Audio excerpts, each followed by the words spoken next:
Hey there, welcome to another episode of CarTalk with Kartik. I'm Kartik. Hey, I hope you change your clocks. Although these days with smartphones and devices that adjust themselves, this isn't as big an issue. But this was not always the case. In previous years, when we didn't have as many smart devices, this caused a lot of confusion.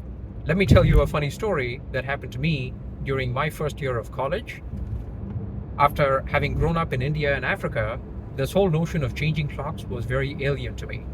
So, my first fall, when this happened, I did not notice it on Saturday, I did not notice it on Sunday, I did not also notice it on Monday.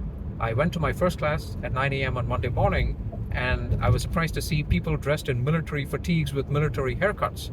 These were ROTC students, military cadets. And not knowing what to do, I just went and took a seat. And people were looking at me like, what's wrong with this guy?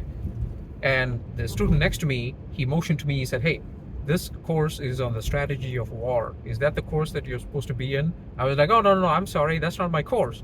He said, okay, you may want to go stand outside. You're in the wrong class. Completely embarrassed and mortified, I took my books and walked out while all the others were smiling at me. I'll bet some of you found that story a little humorous, and it may have brought a moment of levity to your day. That is the topic of today's discussion, the magical power of humor.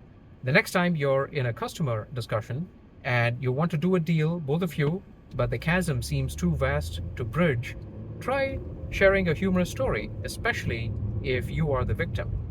You may find that it disarms the situation and it brings a new level of zeal to try and make the deal move forward. The next time you and your coworker are stuck doing some boring assignment, share a funny story, and you may find that boring assignment becomes a little more bearable. The next time you and your spouse are doing some boring chores, share a funny story, and you may find that that chore somehow seems a little bit less boring. And that is the lesson for today. Remember, humor is the secret ingredient that adds a dash of spice to the daily grind of work and adds a dash of joy to the recipe of life. And with that, stay awesome, my friends.